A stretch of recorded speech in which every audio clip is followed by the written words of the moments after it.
जय हिंद।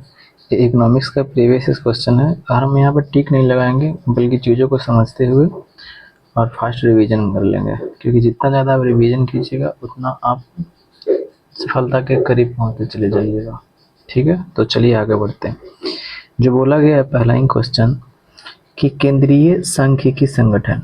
अब केवल हम यहाँ पर टिक नहीं लगाएंगे, हम चीज़ों को रिलेट करके हुए आगे बढ़ते चलेंगे। देखिएगा, ये केंद्रीय सांख्यिकी संगठन होता क्या है जो पूरी तरह से हम बताएंगे। देखिएगा, सबसे पहले 1868 ईस्वी की जब हम बात कर लेते हैं, ठीक है, तो कौन थे, तो कहेंगे दादा भाई नौरोजी। अब ये दादा भाई नौरोजी जो थे ना, ये भारत में सबसे पहले प्रति व्यक्ति आय निकालते हैं, यानी एक व्यक्ति साल भर में कितना पैसा कमाता है। ठीक है, ये कब निकालते हैं, तो 1868 ईस्वी में दादा भाई नौरोजी निकालते हैं। ठीक है, उस समय बताया गया था कि भारत का प्रत्येक व्यक्ति जो है औसतन ये 20 रुपया क्या करता है, कमाता है साल भर में। 1868 ईस्वी की बात है। तो इनके द्वारा एक पुस्तक था, वहीं पे बताए थे। ठीक है ना, पहले तो व्हाट्सअप या टेलीविजन वगैरह तो था नहीं, कहीं पे बताएंगे, तो वो पुस्तक में बताए थे। उस पुस्तक का नाम पूछता है, तो पुस्तक का नाम क्या है, the poverty and on British rule in India. On British rule in India. तो ये पुस्तक आपको एकदम कंठस्थ होना चाहिए। इस पुस्तक का नाम क्या है, the poverty and on British rule in India. कौन लिखे थे, दादा भाई नौरोजी, इन्हीं में ये बताया गया था। ठीक है, फिर उसके बाद क्या था कि 1911 ईस्वी में, ठीक है, 1911 ईस्वी में ये आय के बताने के बारे में प्रयास किए कौन, तो कहे कि एफ सिर्रास। अच्छा, एफ सिर्रास बताने के प्रयास किए। ठीक है, अच्छा, फिर उसके बाद में क्या था, हमारा भारत देश आज़ाद हो जाता है।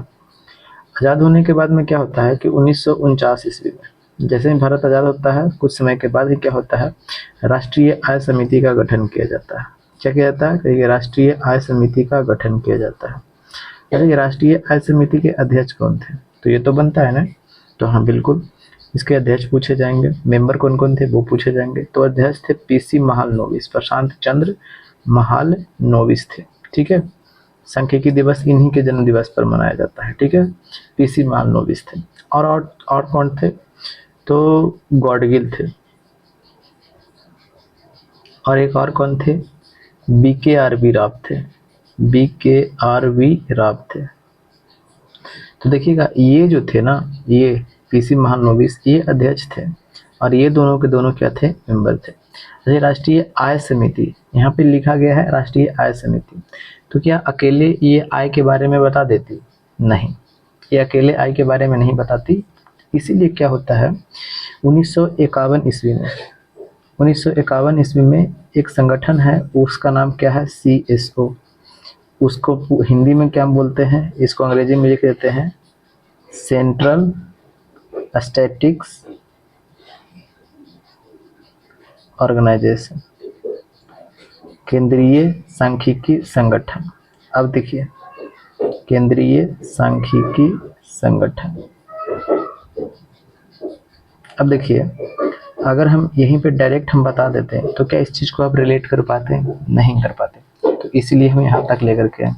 अच्छा, CSO क्या करती है, ये जो राष्ट्रीय आय समिति थी ना, 1951 ईस्वी में ही क्या होती है, ये अपना रिपोर्ट देती है। ठीक है, और बताती है क्या, कि जो भारत के जो राष्ट्रीय आय है वो कितना है, प्रति व्यक्ति आय की हम बात कर रहे हैं, तो वो कितना है, तो वो है 225 रुपया। ठीक है, और ये अकेले नहीं निकाल सकती है, इसीलिए इसकी सहायता से, किसकी सहायता से, केंद्रीय सांख्यिकी संगठन की सहायता से राष्ट्रीय आय बताया जाता है। यहाँ तक तो कोई दिक्कत नहीं है, तो कि नहीं, कोई दिक्कत नहीं है। तो क्या इसको भी सहायता करना पड़ता है, इसको सहायता करने के लिए NSSO, इसका भी नाम आप सुनोगे, नेशनल सिंपल सर्वे और ऑफिस, राष्ट्रीय प्रतिदत्त सर्वेक्षण कार्यालय। ठीक है, ये सहायता करती है इसको, और ये दोनों मिल करके आपको राष्ट्रीय आय, जो प्रति व्यक्ति आय होता है, वो आपको निकालने का काम करती है। ठीक है, ये पूछा जाता है कि CSO का स्थापना कब होता है, तो 1951 ईस्वी में। तो यहाँ से तो आपको ये बन गया, केंद्रीय सांख्यिकी संगठन का स्थापना कब होता है, 1951 ईस्वी में। लेकिन रंगराजन समिति की सिफारिश पर, ठीक है, रंगराजन समिति के सिफारिश पर 2005 में समिति बनता है। इसके सिफारिश पर क्या होता है कि 2019 में 2019 में ये दोनों है ना CSO और एक ठो और क्या है NSSO, ये दोनों को मर्ज कर दिया जाता है और बना क्या दिया जाता है तो NSO बना दिया जाता है। यानी 2019 में ये दोनों को खत्म कर दिया गया, CSO और NSSO को मिला करके क्या बना दिया गया आपको NSO, नेशनल स्टैटिस्टिक्स आपको ऑफिस हो जाएगा। कोई दिक्कत तो नहीं है, समझ में आ गया। चलिए, तो अब क्या काम कर रही थी, हमने काम को तो आपको बता दिया। अब हम ऑप्शन पर चलते हैं, ठीक है। देखिएगा, बोला क्या गया है कि पैसों की पूर्ति का निर्धारण करना।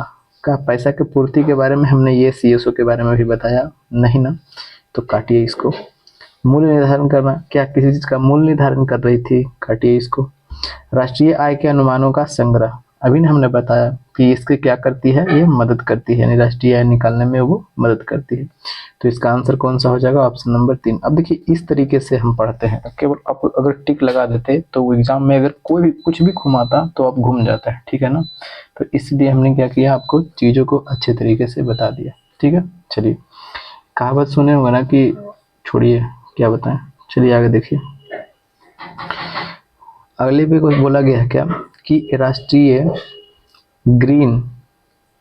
राष्ट्रीय मिशन ग्रीन इंडिया किसके साथ विलय कर दिया गया। देखिएगा, एक मिशन था ग्रीन इंडिया, ठीक है। अब ये ग्रीन इंडिया जो है, ये 2015 में क्या होता है कि 2015 में क्या किया जाता है कि इसको विलय कर दिया जाता है। तो किस में विलय कर दिया जाता है, तो नरेगा में, ठीक है। तो अब तो ये नरेगा है नहीं। ये नरेगा एक्ट आया कब था, तो कहेगी 2005 में ये आया था, और 2 फरवरी 2006 में क्या होता है, ये लागू होता है, ठीक है, नरेगा। और फिर उसके बाद में क्या होता है कि 2 अक्टूबर 2009 को इसका नरेगा से नाम बदल करके मनरेगा कर दिया जाता है।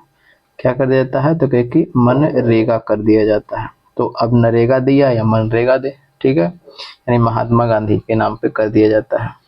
तो देखिएगा, ग्रीन इंडिया किसके साथ विलय कर दिया गया, तो स्वच्छ भारत अभियान नहीं, खत्म कीजिए। राष्ट्रीय ग्रामीण संरक्षण योजना नहीं, MGNREGA, यस, इसको मनरेगा, MG नरेगा के साथ में इसको क्या कर दिया गया, विलय कर दिया गया, मनरेगा जिसको आप बोलते हैं, ठीक है। तो आंसर हो जाएगा ऑप्शन नंबर 3। आगे देखते हैं, बोला क्या गया कि GST कानून लागू करने वाला पहला राज्य।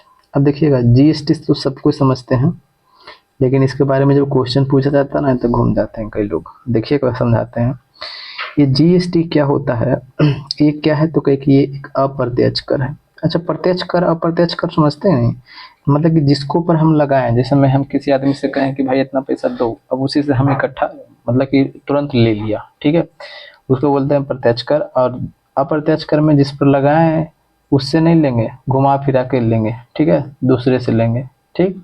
चलिए, देखिएगा, ये क्या है, GST। आप तो कहेंगे GST आपका एक अप्रत्यक्ष कर है। देखिएगा, GST के बारे में बात करते हैं, तो इसके लिए संविधान संशोधन, कौन सा संविधान संशोधन किया गया था, तो कहे कि 101वां संविधान संशोधन जो है, कॉन्स्टिट्यूशनल अमेंडमेंट, इसके लिए किया गया था, ठीक है। ये GST जो है भारत में डबल मॉडल पर आधारित है। कौन से मॉडल पर कहेगा, तो एक डबल मॉडल पर, डबल मॉडल। तो अच्छा, ये डबल मॉडल कई लोग को अब यहाँ पे लोचा लाया कि भाई पहली बार सुन रहे हैं डबल मॉडल, तो समझाते हैं। ये डबल मॉडल जो है क्या है, बताते हैं। आप जैसे में कभी कभी गए होंगे दुकान में, बड़े बड़े दुकान में, तो वहाँ पे SGST रसीद जब आप देखे होंगे तो उस पर लिखा हुआ रहता है SGST, एक होता है CGST। तो यही वाला है, SGST मतलब स्टेट का, CGST मतलब सेंट्रल का। आई दोनों को मिला दीजिएगा तो IGST बनता है। तो IGST integrated goods and service taxes, ठीक है। तो ये भी पूछा जाता है, ये दोनों को जब मर्ज कर दीजिएगा तो आपको क्या बनेगा, तो IGST। तो आई का मतलब पूछ देगा कि इसका आई का अर्थ क्या है, तो integrated goods and services taxes, ठीक है, गुड्स एंड सर्विसेज टैक्सेस हो जाएगा। कोई दिक्कत तो नहीं है, नहीं। अच्छा, ये किस देश के मॉडल पर ये आधारित है, तो कनाडा के मॉडल पर, क्योंकि डबल मॉडल जो है कनाडा में चलता है, ठीक है। अब ये कनाडा के मॉडल पर ये क्या है, आधारित है, ठीक है। GST काउंसिल परिषद की अध्यक्षता कौन करती है, तो कहे कि वित्त मंत्रालय। कौन करता है? तो कहे कि वित्त मंत्रालय, यानी वित्त मंत्री जो करेंगे इसका अध्यक्षता। ठीक है, तो अभी कौन है? निर्मला सीतारमण। ठीक है, अच्छा, ये बहुत बड़े अर्थशास्त्री हैं, अब जान ही रहे होंगे। अब देखिएगा कितने बड़े अर्थशास्त्री हैं जो।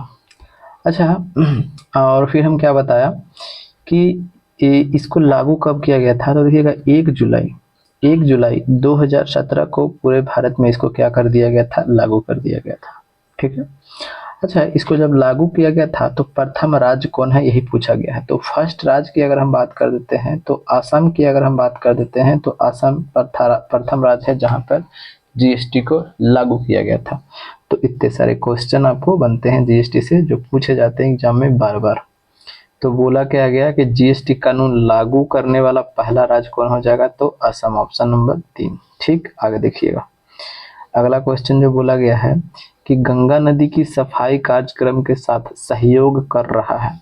देखिएगा जर्मनी में एक नदी है, उस नदी का आप नाम जानते होंगे, राइन नदी। जानते हैं? नहीं तो कहिए कि हाँ जानते तो हैं, राइन नदी। अब ये राइन नदी के तर्ज पर भारत में जो गंगा है, नमामि गंगे योजना जो लाया गया था मोदी जी के द्वारा, कितना सक्सेस हुआ, नहीं हो गया, इसकी बात थोड़ी नहीं होती है। ठीक है, क्योंकि बहुत बार इसको बारे में लोग बात भी नहीं करते हैं।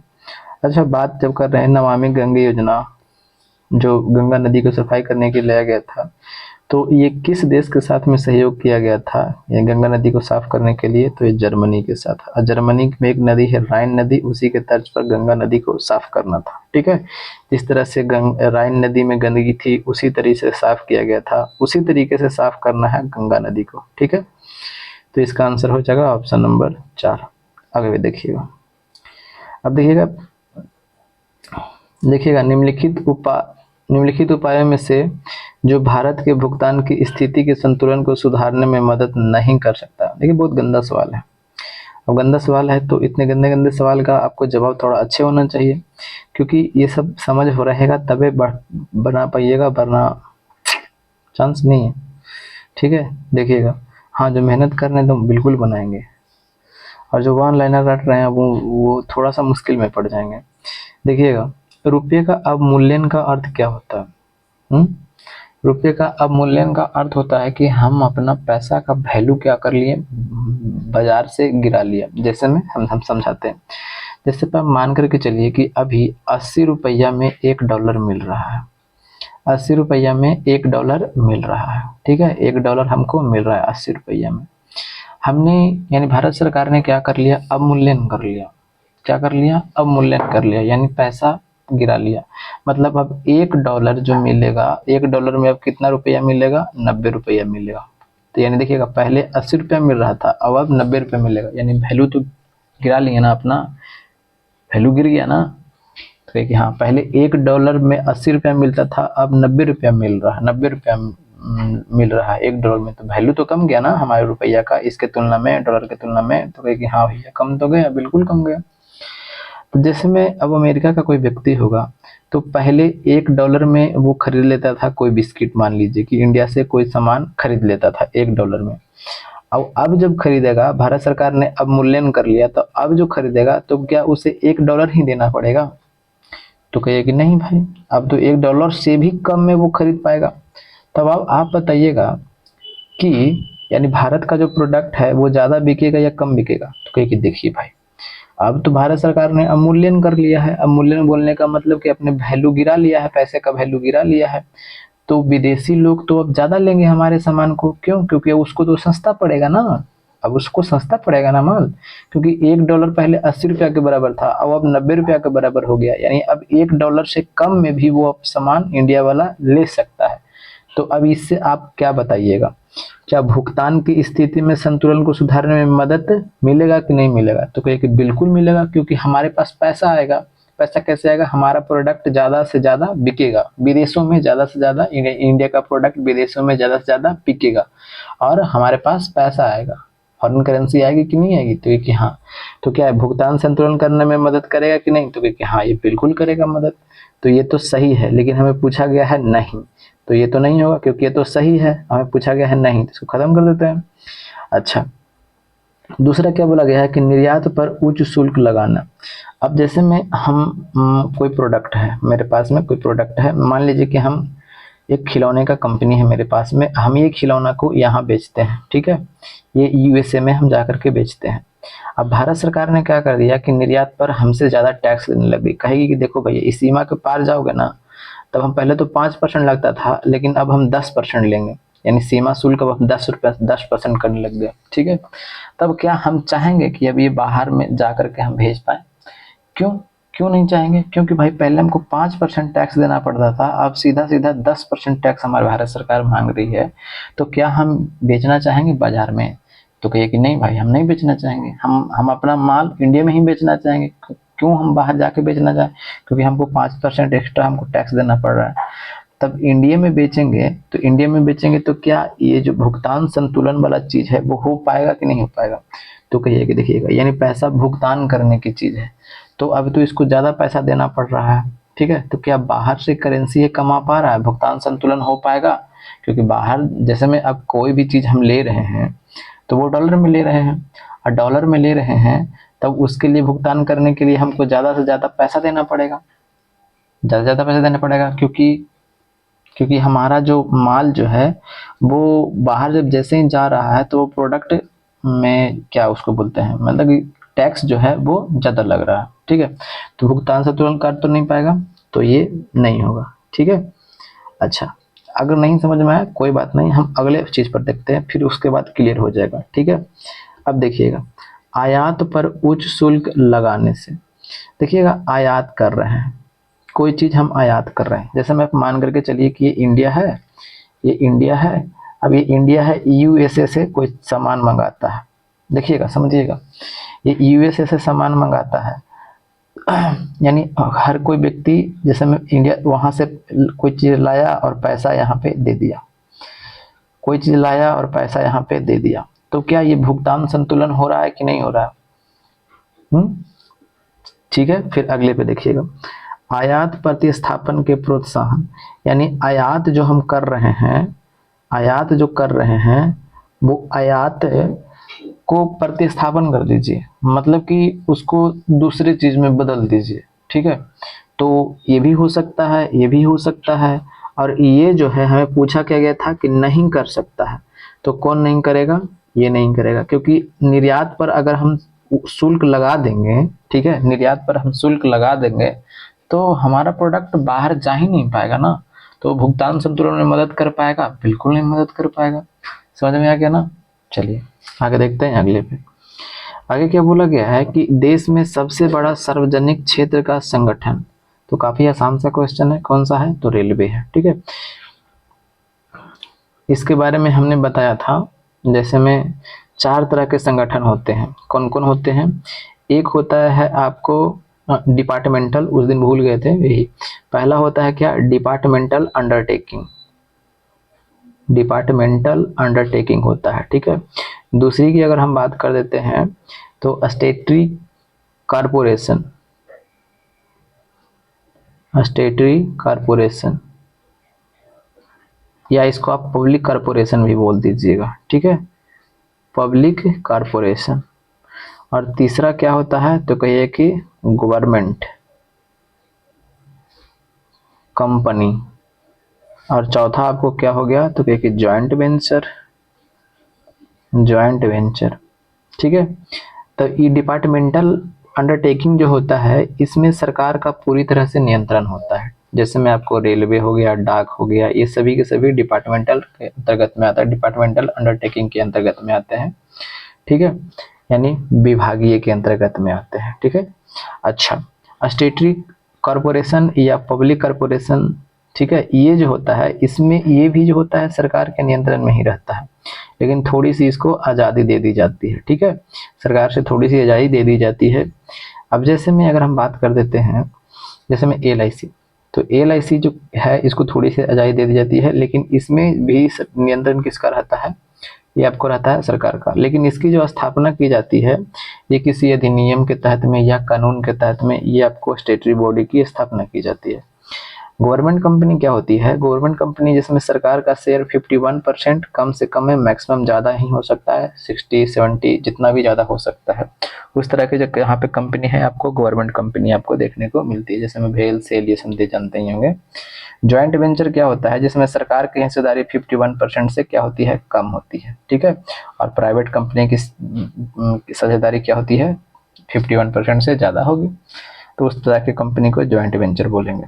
तो आप समझ में आ गया? चलिए, वैश्वीकरण से क्या तात्पर्य है? देखिएगा, छठा औद्योगिक नीति आया था भारत में। अभी तक कितने औद्योगिक नीति आ चुके हैं? तो छठा। तो पहले औद्योगिक नीति की चर्चा कर लेते हैं। तो देखिएगा, पहला औद्योगिक नीति की जब हम बात कर देते हैं तो पहला औद्योगिक नीति आता है 6 अप्रैल को। 6 अप्रैल 1948 ईस्वी को आता है। कौन लेकर के आते हैं? तो कहिए कि श्यामा प्रसाद मुखर्जी लेकर के आते हैं, ठीक है। ये उद्योगों को 4 श्रेणी में क्या कर दिया गया? बांट दिया गया है, ठीक है। और इसी में आपको मिक्स्ड इकोनॉमी की जो बात कही गई थी, आपको यही प्रथम औद्योगिक नीति में ही कहा गया था, ठीक है। दूसरी एक की बात कर देते हैं तो 30 अप्रैल को आता है। कब को आता है? तो ये 30 अप्रैल 1956 ईस्वी को आता है, ठीक है। इस द्वितीय औद्योगिक नीति को क्या बोला जाता है? ये औद्योगिक नीति का इसे क्या बोलते हैं? औद्योगिक नीति का इसे आर्थिक संविधान बोला जाता है, द्वितीय औद्योगिक नीति को, ठीक है। ये कौन लेकर के आए थे? तो एक टीटी कृष्णामाचारी लेकर के ये आए थे। इसमें उद्योग को 3 श्रेणियों में बांट दिया गया। तृतीय औद्योगिक नीति की बात कर देते हैं तो 1977 में आता है, मोरारजी देसाई की सरकार में आता है। और इसमें लघु सेक्टर के जितने भी उद्योग थे उसको बढ़ावा देने का प्रयास किया गया था। चौथा औद्योगिक नीति की बात कर देते हैं तो 1980 ईस्वी में आता है, इंदिरा गांधी की गवर्नमेंट में। और पांचवा औद्योगिक नीति 1990 में आता है। कुछ खासा इसमें नहीं था, लेकिन छठा सबसे ज़्यादा इम्पोर्टेंट है, वो आता है आपको कब? तो कहे कि 1991 में आता है। अब ये 1991 में जब आता है तो इसी में 3 तरह की बातें कही गई थी। क्या? लिबरलाइजेशन, प्राइवेटाइजेशन और एक ठो ग्लोबलाइजेशन। लिबरलाइजेशन, प्राइवेटाइजेशन और ग्लोबलाइजेशन। ये ग्लोबलाइजेशन मतलब बोलते हैं वैश्वीकरण, वैश्वीकरण। और प्राइवेटाइजेशन मतलब क्या आप समझते हैं? जिसको प्राइवेट कर देना, ठीक है। निजीकरण जिसको आप बोल सकते हैं हिंदी में, निजीकरण, ठीक है। और लिबरलाइजेशन मतलब क्या बोलते हैं? उदारीकरण। अब हम समझाते हैं ये सभी चीज को, टर्म को, क्योंकि सब टर्म ही समझना है इकोनॉमिक्स में। अब देखिए चीजों को समझिएगा। उदार करना, जैसे मैं आप बोलते हैं ना, कोई आपसे मांगने आया कोई चीज, आपको नहीं मन था लेकिन उसे देख करके आपको लगा कि नहीं ये दे देते हैं, तो आप क्या बोलते हैं कि हम उदारवादी व्यक्ति हैं, मतलब कि हम चीज नहीं देखते हैं, बस दे दिया, छोड़ो जो करना है तुम करो, यानी उदार हो गए, ठीक है। अब हम समझाते हैं, इसमें इकोनॉमिक्स में कुछ अलग होते हैं। और प्राइवेटाइजेशन तो सबको समझ में आ रहा होगा, क्योंकि मोदी सरकार अभी तो हर चीज में प्राइवेटाइजेशन बहुत तीव्र गति से कर रही है, ठीक है। यानी प्राइवेट कंपनी को बेच देना। और वैश्वीकरण मतलब क्या होता है? वैश्वीकरण मतलब होता है क्या कि जैसे में हमारा जो अर्थव्यवस्था है वो पूरे विश्व बाजार के लिए खोल दिया गया, ग्लोबल मार्केट पर खोल दिया गया कि आइए भैया, आइए हमारे देश में भी आइए, कंपनी लगाइए, हमारा देश के भी कंपनी जाएगा बाहर में कंपनी लगाएगा, ठीक है। ये होता है ग्लोबलाइजेशन, यानी अपनी अर्थव्यवस्था को विश्व के बाजारों की अर्थव्यवस्था से क्या कर दिया गया? जोड़ दिया गया कि आइए जाइए, कोई दिक्कत नहीं है, ठीक है। और उदारीकरण मतलब क्या होता है? उदारीकरण में क्या था कि जैसे मैं पहले हर एक चीज पर आपको क्या कर रहा था? लाइसेंस लगता था। कुछ भी खोलिए लाइसेंस है जी, कुछ भी खोलिए लाइसेंस है जी, कुछ भी खोलिए लाइसेंस है जी, इस तरीके की बातें होती थी। सरकार ने ये लाइसेंसी राज को क्या कर दिया? खत्म कर दिया। ये लाइसेंसी राज को क्या कर दिया? खत्म कर दिया कि हर चीज के लिए लाइसेंस की जरूरत नहीं है, ठीक है। चलिए, अब लेकिन हाँ, कुछ सेक्टर वैसे हैं जहाँ पे आपको लाइसेंस की जरूरत बहुत ज्यादा जरूरी है। जैसे मैं आप मेडिकल सेक्टर में जा रहे हैं तो वहाँ पे लाइसेंस की तो जरूरत है ना, कि नहीं है? ऐसा थोड़ा नहीं कि कोई भी भैंस चलाने वाला आदमी जा करके खोल देगा, हम तो हॉस्पिटल खोलेंगे भाई, ऐसा नहीं ना हो सकता है। आप वहाँ पे आपको लाइसेंस जरूरी है, ठीक है। चलिए, तो ये चीज तो समझ में आ गया। अब हम चलते हैं क्वेश्चन पे। वैश्वीकरण हमने कहाँ पे देखा? वैश्वीकरण यही ना देखा। ग्लोबलाइजेशन क्या देखा? कि अपनी बाजार को विश्व के बाजारों से क्या कर देना? जोड़ देना। तो चलिए देखिए, अपनी अर्थव्यवस्था विश्व अर्थव्यवस्था में सामंजस्य स्थापित करना, हाँ बिल्कुल बिल्कुल सही है, ये तो हमने समझाया था। आगे बढ़ते हैं अगले पर। आपको ऑप्शन को भी मिला लीजिए। कानून में ढील देना, बट आयात निर्यात पर अंकुश लगाना, समझे फाजुल के बाद इस तरीके से अब इस चीज को रटते तो समझ रहे ना कितना दिक्कत होता। वह कौन सा मुख्य कारण था जिसने शहरीकरण के स्वरूप पर गहरा प्रभाव पड़ा। अब देखिएगा, हम बात बताते हैं कि बोला क्या जा रहा है कि वह कौन सा मुख्य कारक था जिसने शहरीकरण के स्वरूप पर गहरा प्रभाव पड़ा। देखिएगा, औद्योगिकरण का अर्थ समझते हैं। जैसे मैं अब मान करके चलिए कि कोई शहर में औद्योगिक लग रहा है, यानी उद्योग लग रहे हैं, तो ग्राम की अधिकांश जनसंख्या होती है वो शहर की ओर क्या करती है, पलायन करती है। जब शहर में उद्योग रहते हैं तो गांव के जितने भी लोग होते हैं वो शहर में क्या करते हैं, पलायन करते हैं। किस चीज़ के लिए, रोजगार के लिए, व्यवसाय के लिए वो शहर में जाते हैं और वहाँ पे जनसंख्या ज़्यादा होती है। और जब जनसंख्या ज़्यादा होती है, जहाँ पे अब जैसे में जाते हैं वहाँ पे, तो अपने घर से, परिवार से, सांस्कृतिक से, सभी चीज़ से वो क्या हो जाते हैं, दूर हो जाते हैं। क्योंकि गांव से घर जा कर के वहाँ पे अकेले वो रहते हैं और सिर्फ किसके लिए, वहाँ पे पैसे कमाने के लिए गए हैं, और तो कुछ करने के लिए नहीं गए हैं, सिर्फ और सिर्फ पैसे कमाने के लिए गए हैं। तो जब उद्योग लगा शहर में तब तो ये हो पाया। अगर शहर में उद्योग होता ही नहीं, उद्योग नहीं होता, तो क्या शहर में लोग जाते हैं, बिल्कुल नहीं जाते। और जहाँ पे उद्योग लगेगा, जैसे में मेरे पास में एक गाँव है, ठीक है, मेरे पास में मेरा एक गांव है। अब इस गांव में हमने क्या किया, उद्योग लगा दिया। तो उद्योग लगा दिया तो लोग दूसरी जगह से आएंगे, और दूसरी जगह से आएंगे, यहाँ रहेंगे, इसमें फैक्ट्री में काम करेंगे। फिर उसके बाद में और भी लोग आएंगे, 2, 10, 20, 15, 100 ऐसे हो जाएंगे। तो दूसरे लोग यहाँ पे और आएंगे तो कुछ ठेला लगा देंगे, कुछ हॉस्पिटल खोल देंगे कि नहीं भाई यहाँ पे आदमी रह रहे हैं। तो इसी तरह से ये गाँव क्या बन जाएगा, शहर बन जाएगा। तो किसके वजह से ये हो पाया, तो ये उद्योगों की वजह से तो हो पाया। क्योंकि उद्योग एक लगाए, वहाँ पे लोग काम करने आए, काम करने आएंगे तो फिर तरह तरह के फिर वहाँ पे रोजगार बनते चले जाएंगे। कोई ठेला वाला आएगा, कोई चाउमीन बेचेगा, कोई बर्गर बेचेगा, कोई आलू पकौड़ा बेचेगा, समझ रहे हैं ना, कोई टीचिंग करेगा, कोई फिर उसके बाद कोई कॉलेज खुल जाएगा, उसके बच्चे कहाँ पढ़ेंगे। तो ये औद्योगिकरण से ही संभव है। समझ में आ गया। तो इसका आंसर हो जाएगा ऑप्शन नंबर 1। आगे देखते हैं। बोला क्या गया है कि निम्नलिखित में से कौन सा किसानों के लिए कल्याणकारी योजना नहीं है, यानी किसान के कल्याण में ये हित में नहीं है। तो ये योजना है, तो इसको तो याद करने वाली चीज है। किसान क्रेडिट कार्ड की अगर हम बात कर देते हैं तो इसका किसान क्रेडिट कार्ड कब आया था, तो कि 1998 ईस्वी में। ये किसके किसके आया था, किसके किसके द्वारा विकसित किया गया था, मिलकर लाया गया था। तो कहे कि आरबीआई और किसके, नाबार्ड के द्वारा, नाबार्ड के द्वारा। SHG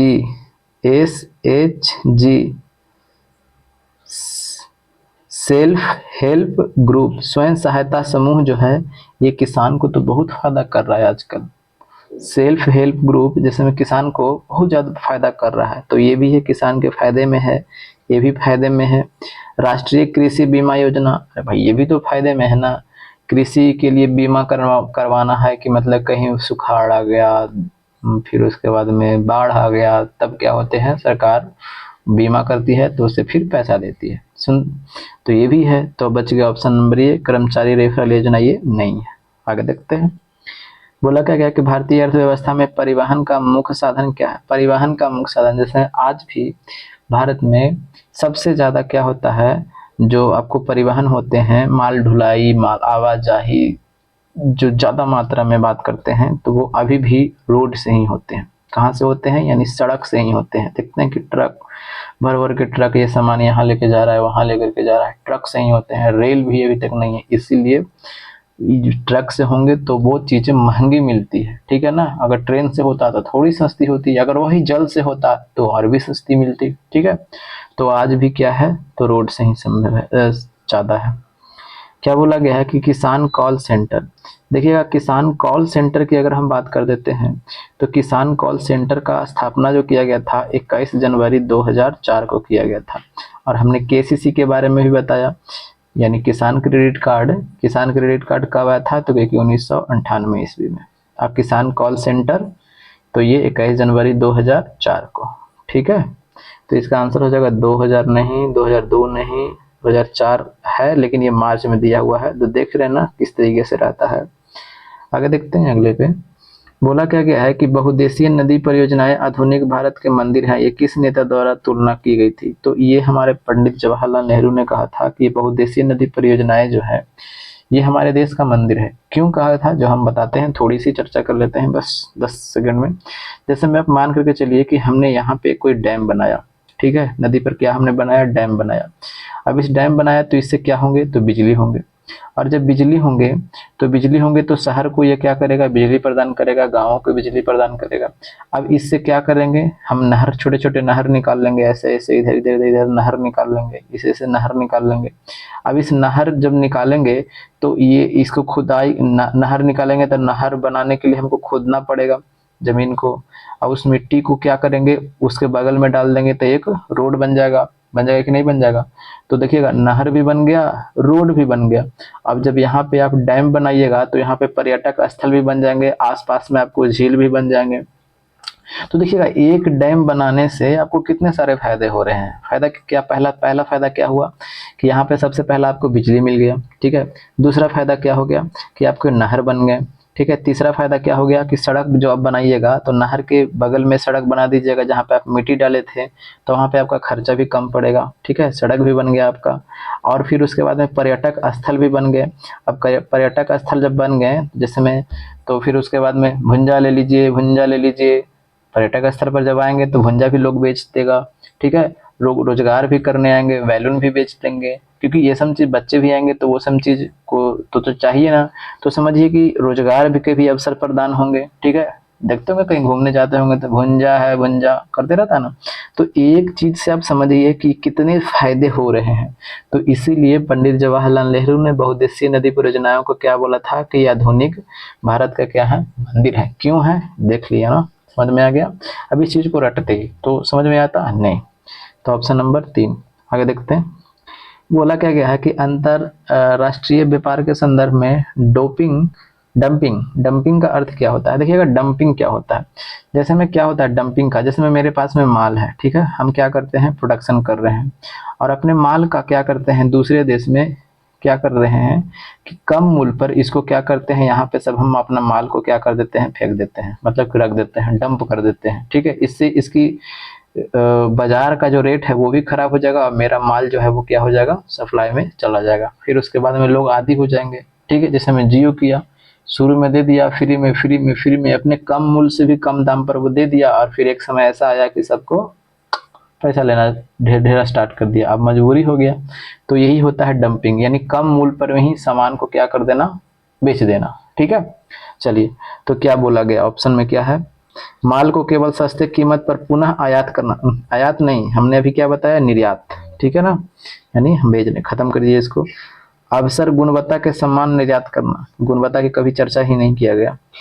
उत्पादन की वास्तविक लागत से कम या उसके घरेलू बाजार के मूल्य में नीचे कीमतों पर माल निर्यात करना, यस, ऑप्शन नंबर 3, ठीक है। चलिए अब देखिएगा उपभोक्ता सुरक्षा कानून। ये उपभोक्ता सुरक्षा कानून आता कब है, तो कहिए कि 24 दिसंबर 1986 को ये उपभोक्ता सुरक्षा कानून क्या होता है, आता है, ठीक है।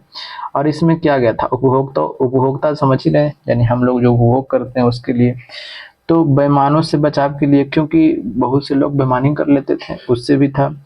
अब जो हम उपभोग कर रहे हैं उस सबको सुरक्षा के लिए भी जरूरी है। ग्राहक को शिकायत जो वो करता था कि देखिए वो फलाना आदमी इतना महंगा में दे रहा है, ये समझ चीज पहले नहीं हो पा रहा था, ठीक है ना। तो ये कानून जब बन गया, उपभोक्ता संरक्षण कानून जब बन गया, तब इसके बाद इसके शिकायत जो था उसको कर सकते थे। तो ये भी हो गया। तो अब देखते हैं ऑप्शन पे, उपभोक्ताओं को बेईमानी से बचाया जा सके, बिल्कुल सही है। सुरक्षा का अधिकार प्राप्त हो, बिल्कुल। ग्राहकों की शिकायतों को सरल व तीव्र और कम खर्चों में दूर किया जाए, बिल्कुल। तो ऑप्शन नंबर 4 क्या बोला गया है कि युवा जो प्रधानमंत्री कौशल विकास योजना के अंतर्गत एक कौशल विकास कार्यक्रम है, किसके द्वारा प्रारंभ किया गया था।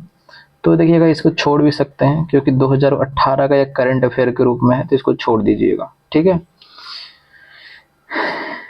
बोला गया है कि निम्नलिखित में से किस क्षेत्र में भारत में प्रथम सहकारी आंदोलन का आरंभ हुआ था।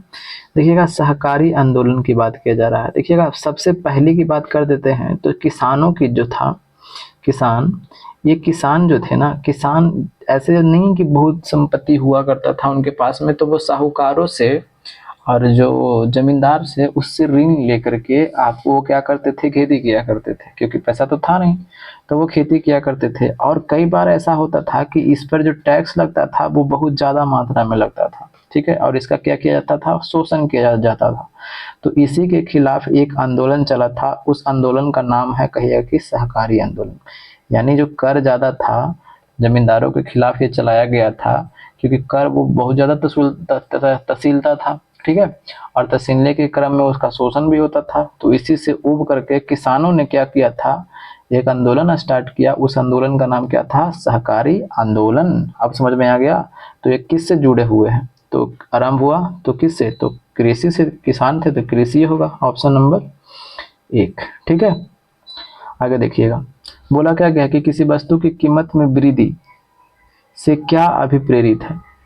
हम आपको समझाते हैं कि जैसे में देखिएगा, कीमत में वृद्धि हो गया।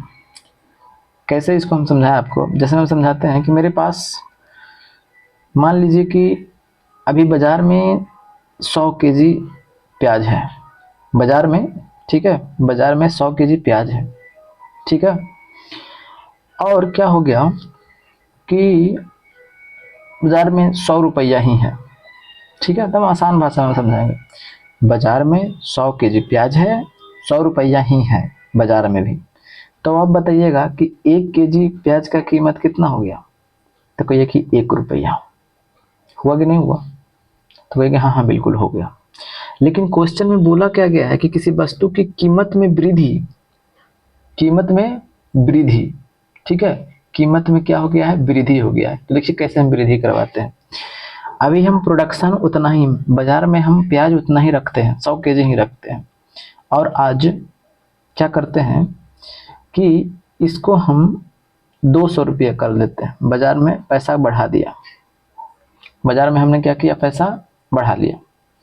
तो अब बताइएगा कि 1 केजी प्याज की कीमत कितना हो गया। पहले हमको 1 केजी खरीदने के लिए 1 रुपया देना पड़ता था, ठीक है, और अब हम खरीदेंगे 1 केजी, तब हमें कितना देना पड़ेगा, तो कहीं 2 रुपया देना पड़ेगा।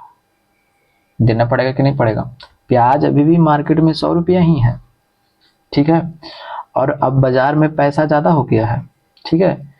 तो जिसकी वजह से दाम बढ़ेगा कि घटेगा, क्योंकि हर कोई व्यक्ति चाहेगा कि भैया प्याज हमको चाहिए, प्याज हमको चाहिए, क्योंकि प्याज तो बढ़ा नहीं है, पैसा तो सभी के पास में आ गया, 100 से 200 रुपया हो गया। तो सभी पैसा लेकर के कहेंगे कि हमको प्याज दो, हमको प्याज दो, हमको प्याज दो, और प्याज है 100 केजी, तो दाम बढ़ गया कि नहीं बढ़ गया, तो कहेंगे हाँ बिल्कुल बढ़ जाएगा, वैसे ही बढ़ जाएगा। कोई कहे कि नहीं हम 5 रुपये देंगे, कोई कहेगा 10 रुपये देंगे, इस तरीके से करके दाम बढ़ा देगा। लेकिन औसतन जो हम यहाँ पे देख रहे हैं, क्योंकि जब हम यहाँ पे देख रहे हैं तो कितना बढ़ रहा है मेरा, पहले 1 था, अब कितना बढ़ गया, 2 हो गया, यानी 1 रुपये की वृद्धि हो गया, क्योंकि प्याज अभी भी 100 केजी है। तो अब यहाँ से आप बताइएगा कि किसका दाम बढ़ा और घटा, मतलब दाम बढ़ने का मतलब समझिएगा कि किसका वैल्यू ज़्यादा बढ़ गया। यहाँ पे प्याज का वैल्यू ज़्यादा बढ़ गया कि पैसा का बढ़ गया, आप बताइए। तो देखिए भाई, पहले हम 1 रुपया में ले लेते थे प्याज, और अब हम 1 रुपया में 1 केजी प्याज ले लेते थे। लेकिन अब क्या होता है कि वही 1 केजी प्याज लेने के लिए हमको 2 रुपया देना पड़ रहा है, समझ रहे हैं। तब आप बताइएगा कि हमारा वैल्यू गिर गया कि खत्म हो गया, नहीं समझे।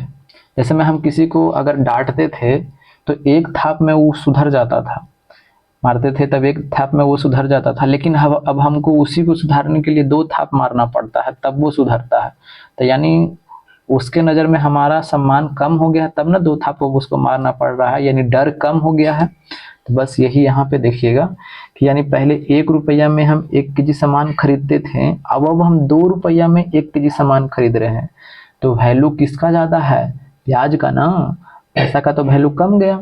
अब समझ में आ गया ना, यही टर्म है समझने का, बस हो गया आपका। तब चलिए ऑप्शन पर चलते हैं। केवल मुद्रा के मूल्य में वृद्धि, मुद्रा के मूल्य में केवल वृद्धि हो रहा है जी। देखिए तो मुद्रा के मूल्य में तो कमी हो गया ना दोस्त, क्योंकि अब हमको 2 रुपया देना पड़ रहा है, खत्म कर दीजिए। केवल मुद्रा के मूल्य में गिरावट, मुद्रा के मूल्य में गिरावट है, लेकिन केवल मुद्रा के मूल्य में बोला है तो फिर रहने देते हैं इसको, आगे देखते हैं।